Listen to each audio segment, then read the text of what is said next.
जब आप दिखा दिया गया तब सुधार होगा। ये कौन है मेरे प्रबंधक, कौन है? जी सर। भाई ये दशा है, ठीक नहीं है। दाल कम है, पानी लाओ। ये दाल तो कम है, पानी ज्यादा है। इधर देख ना कहीं है।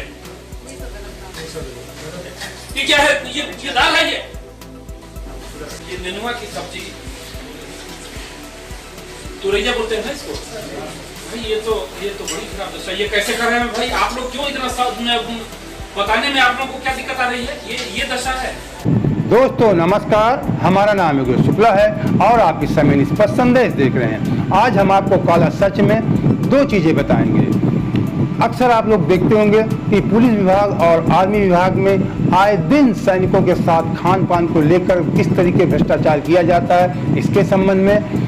और राजनीतिक पार्टियों के अंदर अगर आप ज़्यादा उठने की कोशिश करते हैं, ज़्यादा बोलते हैं, कि कोई भी पार्टी हो, देखिए ये जो आज घटना बताएंगे आपको भारतीय जनता पार्टी की बताएंगे, लेकिन ऐसी घटनाएं सभी राजनीतिक पार्टियों में, चाहे कांग्रेस हो, भाजपा हो, कोई भी बड़ी पार्टी हो, उसमें अगर आपने ज़्यादा बोलने की कोशिश की, ज़्यादा बड़का नेता बनने की कोशिश की, तो आपके कद को घटा दिया जाएगा, आपका राजनीतिक करियर खत्म कर दिया जाएगा। इसकी चर्चा करेंगे, लेकिन उसके पहले और हमारे जो मित्र उत्तर कुंजी से संबंधित मित्र हैं उनको भी एक विशेष जानकारी देंगे। लेकिन कुछ सबसे पहले एक महत्वपूर्ण जानकारी है, मैं उसको आपको बता दूं। राष्ट्रीय सुरक्षा सलाहकार अजीत डोभाल की सुरक्षा में चूक को लेकर आज 3 सीआईएसएफ के कमांडो को बर्खास्त कर दिया गया और डीआईजी रैंक के 2 अफसरों का ट्रांसफर कर दिया गया। ये चूक हुई थी फरवरी 2022 में। एक अज्ञात शख्स कार लेके अजीत डोभाल के घर में घुसने की कोशिश कर रहा था, उसी की वजह से यह कार्रवाई की गई है। 3 सीआईएसएफ कमांडो को बर्खास्त कर दिया गया है और 2 डीआईजी रैंक के अफसरों का ट्रांसफर कर दिया गया है। ये महत्वपूर्ण खबर है, अभी शाम की है, लेटेस्ट खबर है। अब बात कर लेते हैं विभागों में, विशेषकर पुलिस विभाग और सेना में। सेना जो अर्धसैनिक बल, तमाम सेना के विभाग हैं, तमाम उसके मुख्य सेना के अलावा हर जगह बीएसएफ हो, कोई भी हो, हर जगह सैनिकों का शोषण होता है। अगर वो लोग भी आवाज़ उठाते हैं तो उनको भी दफन कर दिया जाता है, या तो उनको सस्पेंड कर दिया जाता है या बर्खास्त कर दिया जाता है। ऐसा एक वीडियो तेज प्रताप यादव का लोकसभा चुनाव के समय वायरल हुआ था। सेना को अर्धसैनिक बल का जवान था, उसने भी दिखाया था किस प्रकार हमें खाना दिया जाता, रो रहा था। उसके बाद तमाम सेना के जवानों ने ऐसे वीडियो वायरल किए। अभी कुछ दिन पहले एक पुलिस के जवान का वीडियो वायरल, उसे भी खाना दिखा रहा था। आज जो शुरू मैंने आपको वीडियो दिखाया, ये मैनपुरी का है। एसपी साहब हैं, पुलिस के मेस में जाके निरीक्षण कर रहे हैं। आप लोगों ने आप लोगों ने देखा होगा उस वीडियो में कि वो कह रहे हैं इस तरीके की रोटियां खिलाई जाती हैं पुलिस के जवानों को। दाल को आपने देखा किस तरह बार बार उसको दाल को घुमा रहे हैं चमचे से। पानी है, दाल है, प्योर पानी दिख रहा था। जब एसपी साहब कह रहे हैं कि पानी है, किस तरह नाराज हो रहे हैं, डांट रहे हैं, जो इसका मैनेजर उसको किस तरीके को चिल्ला रहे हैं, डांट रहे हैं। सब्जी को भी देखा कि नेनुआ की सब्जी है, तरोई की सब्जी है। इस तरह के कुछ खास अफसर आ जाते हैं, ईमानदार, थोड़ा ख्याल कर लेते हैं अपने छोटे कर्मचारियों का। लेकिन अधिकांश आप देखते होंगे इस भ्रष्टाचार में कहीं कहीं पे निचले स्तर का जो प्रबंधक, जैसे आज एसपी साहब डांट रहे थे, इसका मतलब है कि एसपी साहब के संज्ञान में मामला नहीं था, वहां तक इसका कमीशन नहीं जाता है, केवल निचले स्तर पे लोग खा रहे थे। अब पुलिस के जवानों को घटिया खाना, ऐसा खाना शायद हम अपने घर में कभी नहीं खाएंगे, किसी के घर में नहीं खाएंगे। उन जवानों से कहा भी कि आप लोग शिकायत क्यों नहीं करते हैं? अगर शिकायत करते तो उसका गलत परिणाम हो जाता है, उनके खिलाफ ही शिकायत हो जाती है कि अनुशासनहीनता करता है। अक्सर पुलिस विभाग, सेना विभाग में अनुशासनहीनता कोई कहते कोई जगह नहीं होती है। मतलब आप घुटते रहिए, मरते रहिए, शोषण का शिकार बनते रहिए, लेकिन आवाज़ बोलना मना है। सेना में तेज प्रताप यादव के साथ क्या हुआ? उसे बर्खास्त कर दिया गया था। उसके बाद तमाम कई जवानों ने भी वीडियो वायरल किया, उनके साथ भी यही हाल हुआ। सेना में तो और सख्ती दिखाई जाती है कि अगर जरा भी आपने कुछ खिलाफ बोला तो आपको बर्खास्त कर दिया जाएगा। मतलब आपके साथ अत्याचार हो, आप बोलिए मत, बोलना मना है। ये भ्रष्टाचार दिन होते रहते हैं, ये अधिकारियों की साठगांठ से होते हैं। जो उनका खाना आता है वो भोजन उसको भी वो खा जाते हैं। एक सेना का जवान कितनी सैलरी पाता है?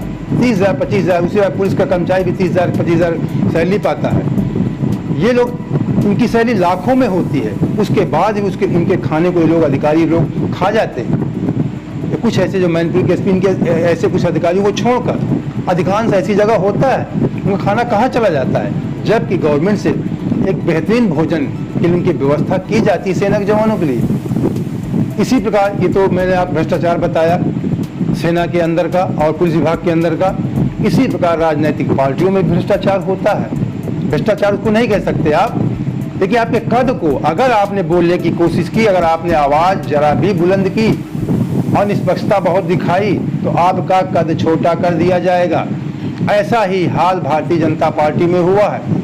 आज भारतीय जनता पार्टी की संसदीय बोर्ड, जो सबसे पावरफुल पार्टी की एक कहने का मतलब बोर्ड बॉडी होती, संस्था होती है, उसमें नितिन गडकरी को और शिवराज सिंह चौहान को बाहर कर दिया गया था। और संसदीय चुनाव समिति, जो केंद्रीय चुनाव समिति है, उससे भी इन दोनों लोगों को बाहर कर दिया गया, क्योंकि ये लोग ज़्यादा उड़ने लगे थे, ज़्यादा बोलने लगे थे।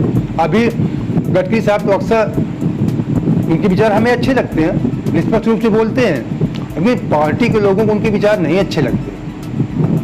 अभी मुश्किल से 24 जुलाई की बात है, आज से 24 दिन पहले की बात है कि गडकरी जी नागपुर में एक कार्यक्रम हो रहा था।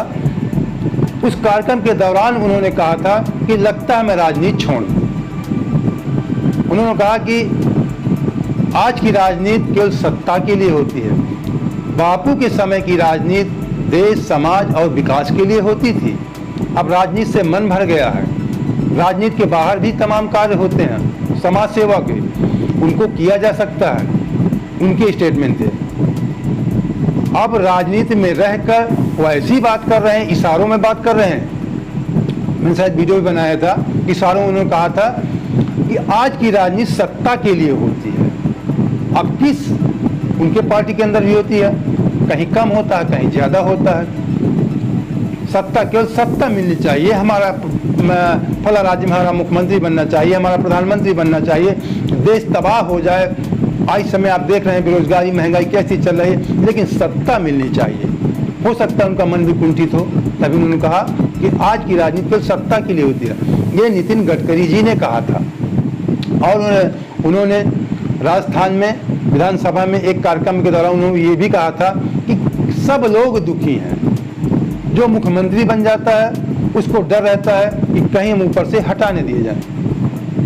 जो विधायक है वो इसलिए दुखी है मैं मंत्री नहीं बन पाया, जो मंत्री बन गया है वो इसलिए दुखी है उसको अच्छा विभाग नहीं मिला है। ये गडकरी जी अक्सर इसी तरह के स्टेटमेंट निष्पक्ष रूप से दिया करते हैं। तो मुझको भारतीय जनता, मैं अपनी व्यक्तिगत बता रहा हूँ, मुझको भारतीय जनता पार्टी में पहले के जैसा अटल बिहारी वाजपेयी उससे फर्क नहीं था, मुझे पसंद थे।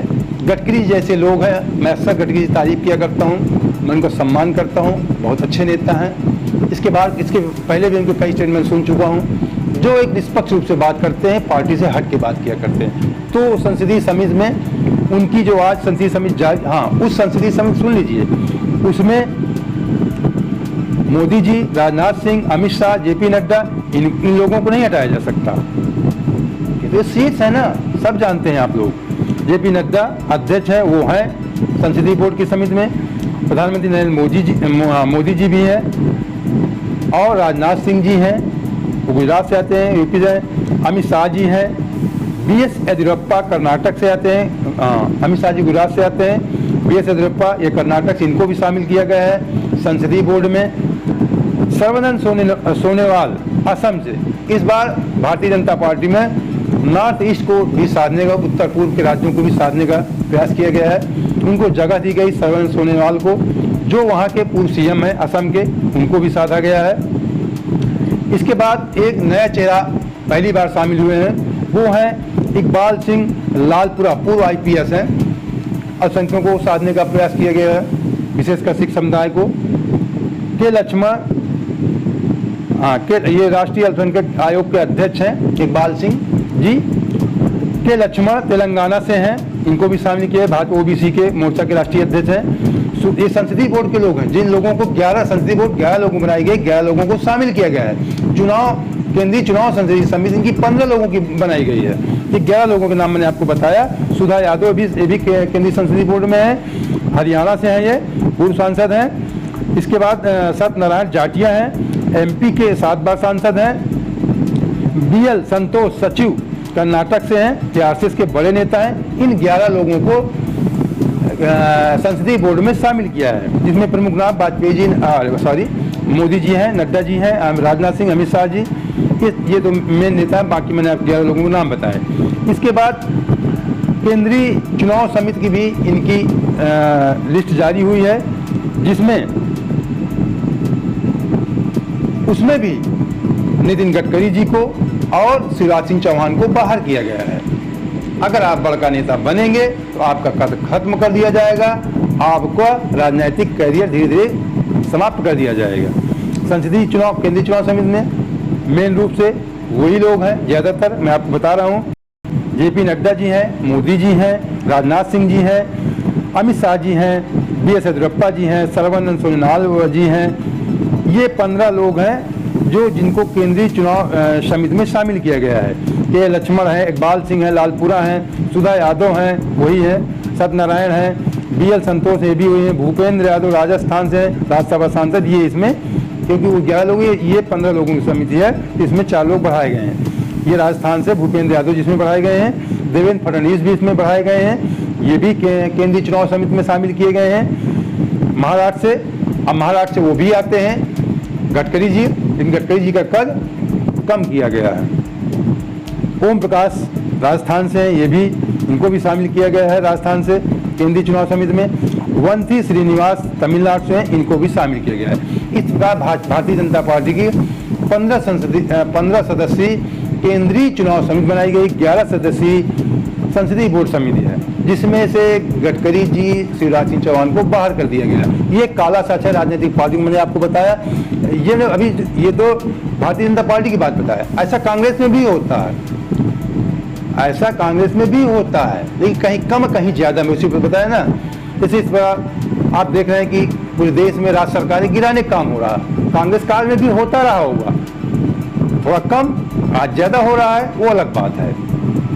अब बात कर, ये तो मैंने काला सच आपको बताया राजनीतिक पार्टियों का और सेना के विभागों का। अब मेन बात जो हमारे बहुत काफ़ी दिनों से हमारे जो उत्तर पूंजी के मित्र हैं, उन लोगों की शिकायत रहती है कि आप हमारे संबंध में वीडियो नहीं बनाते, बनाते हैं तो एक महीने में बनाते हैं। मित्र, अब आप लोग काफ़ी जागरूक हो गए हैं। जब आपको जानकारी देनी होती थी single bench, double bench, high court की पल पल की जानकारी, हम वकीलों से जानकारी आपको पल पल उपलब्ध करवाते थे।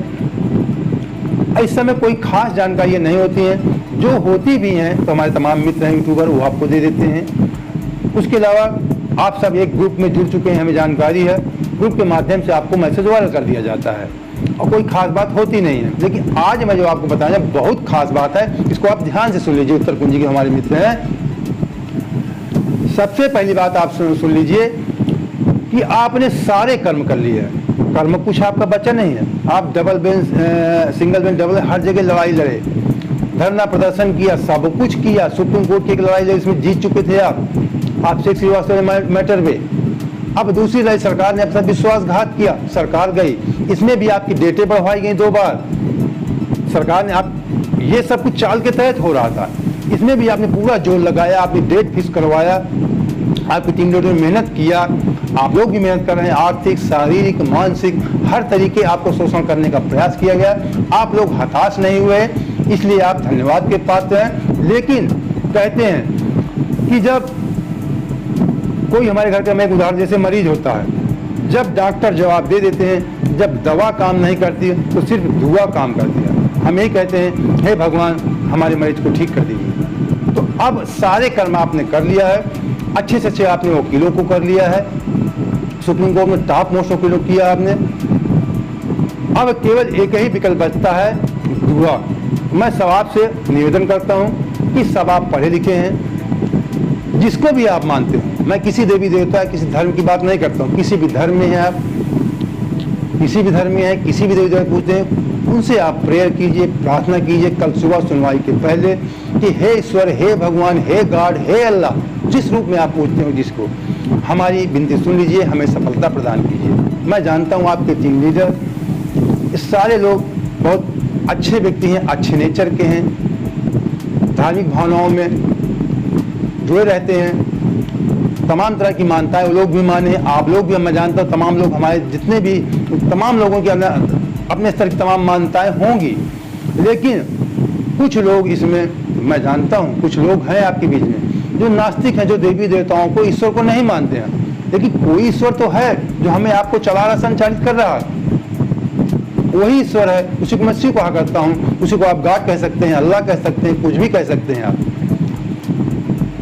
उसको मैं संक्षेप में बता दूं, जो नास्तिक लोग हैं, आप लोग हैं, उनको आप अपने माता पिता के रूप में तो पूज ही सकते हैं। वो आपके भगवान हैं, आपके पशु हैं, उनको आप पूज सकते हैं, वृक्षों को पूज सकते हैं। ये भी पुराणों वेदों में लिखा है कि उनको भी पूजा आप भगवान के रूप में कर सकते हैं। तो जिसको भी आप मानते हैं, नास्तिक रूप वाले जो हैं, अपने माता पिता की पूजा कर लें, उनसे प्रार्थना कर लें, ध्यान करके ईश्वर मान के उनकी पूजा कर लें। अब केवल एक ही सहारा है कि आप प्रार्थना कीजिए कि भगवान हमारी मनोकामना पूरी, हमें सफलता प्रदान करवा दीजिए। जो भी आपकी इच्छा जिस तरीके आप कर सकते हैं करिए, क्योंकि आपने सारे कर्म कर लिए हैं।